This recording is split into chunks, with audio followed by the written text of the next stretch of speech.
अध्यात्म, साधना, पूजा पाठ, पारिवारिक और सामाजिक सामंजस्य बैठाना अगर सीखना हो तो शिव जी से सीखा जा सकता है। बहुत गौर करने वाली बात है कि शिव जी के गले में हमेशा आप सर्प देखते हैं, जो कि एक व्यवहारिकता की मिसाल है। कभी सोचा है आपने कि शिव जी के गले में सर्प क्यों रहता है? ये सर्प हमारे और आपके गले में भी रहता है, लेकिन वो अदृश्य है।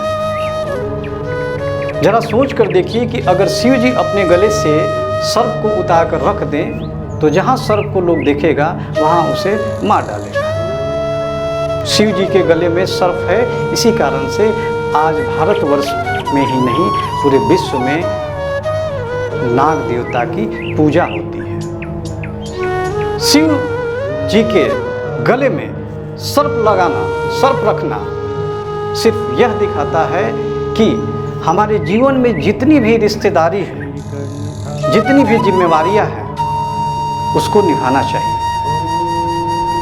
सर्प बहुत कमज़ोर है, अगर शिव जी अपने गले से उतार कर रख दें तो लोग उसे मार डालेंगे, लोग उसकी पूछ नहीं करेंगे, जो कि आज उसकी पूजा होती है।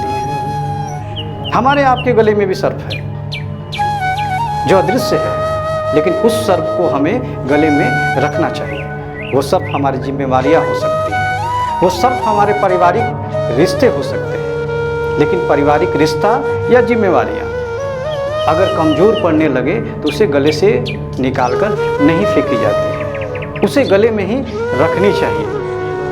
नहीं तो फिर आने वाला समय, इतिहास हमें बोलेगा कि देखो कमज़ोर होते ही इसने गले से अपनी रिश्तेदारी को निकालकर फेंक दिया। शिव जी के गले में वो जो सर्प है वो जिम्मेवारी है, वो रिश्तेदारी है जिसे वो हमेशा निभाते रहेंगे।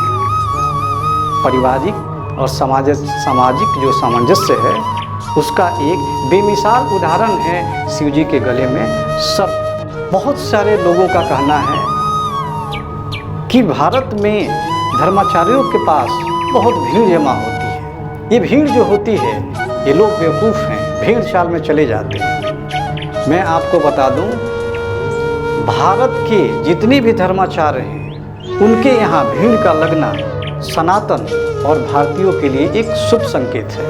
यह भीड़ यह दिखाता है कि लोगों में ईश्वर को जानने के प्रति कितनी जागरूकता है, कितना ईश्वर से प्रेम है, कितने ईश्वर से मिलने के लिए लालायित हैं। जो लोग अच्छा भी नहीं बोलते हैं, जो लोग गलत बोलते हैं, सिर्फ सनातन के नाम पर उनके पास लोगों की एक बड़ी भीड़ रहती है। कोई भी बात उनकी लॉजिकल नहीं होती है, लेकिन फिर भी भीड़ है। तो ये भीड़ का होना यह दर्शाता है कि ईश्वर के लिए भारत कितना लालायित है, भारत कितना बेचैन है, भारत के लोग कितना बेचैन हैं कि हमको ईश्वर के बारे में कुछ पता चले। तो भीड़ का सत्य ये नहीं है कि भीड़ बेवकूफ़ है, भीड़ का सत्य ये है कि भीड़ जो है वो सत्यों में सत्य है।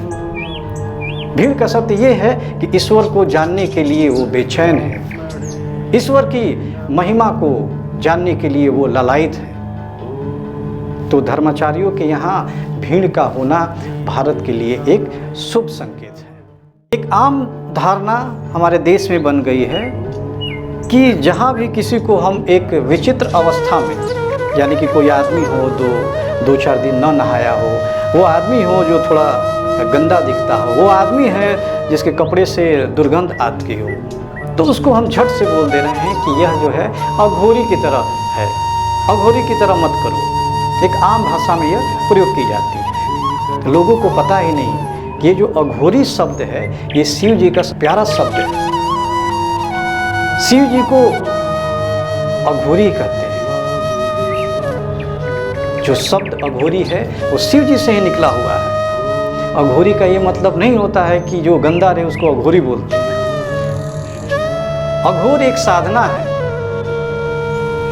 जिसके बदौलत या जिसके तहत हम लोग शिव जी को पा सकते हैं, शिव जी के बारे में जान सकते हैं, उनके महिमा के बारे में अनुभूति ले सकते हैं। तो शिव जी को अघोरी बोलते हैं। और आगे से जब भी हम बोलने की ये कोशिश करें अघोरी वर्ड तो बहुत सोच कर बोलें, क्योंकि ये शिव जी का नाम है। इसे पॉजिटिव पर्सपेक्टिव में देखा जाए, न कि नेगेटिव। शिव जी व्यवहारिकता और रिश्तेदारी के भी एक बहुत बड़ा उदाहरण पेश कर गए हैं। जब माँ पार्वती को उनके पिता द्वारा यज्ञ में आमंत्रण नहीं आया तो शिव जी ने सीधा सा मना किया कि आप नहीं, जहाँ पर अतिथि का सत्कार न हो नहीं जाना चाहिए, जहाँ निमंत्रण न हो वहाँ नहीं जाना चाहिए। शिव जी के उस जमाने से लेकर और आज के इस जमाने में सारी की सारी व्यवहारिक चीज़ें अभी उसी तरीके से होती हैं। हमें जहाँ भी जाना चाहिए, जहाँ पर हमारा निमंत्रण हो तो ये पता लगा लेना चाहिए कि हाँ वहाँ हमारा अतिथि सत्कार अच्छे से होगा। पार्वती जी महादेव के मना करने के बावजूद अपने पिता के यहाँ गई, जिसका परिणाम क्या हुआ हम सब जानते हैं। शिव जी से व्यवहारिकता और सांसारिक जो वातावरण है इसका सामंजस्य कैसे बैठाया जाए ये बहुत अच्छे से सीखा जा सकता है। शिव जी को जानने की कोशिश करने से ही मात्र हमारे सारे दुख दूर हो जाते हैं, कोई परेशानी नहीं रहती है। शिव जी देवों में देव महादेव।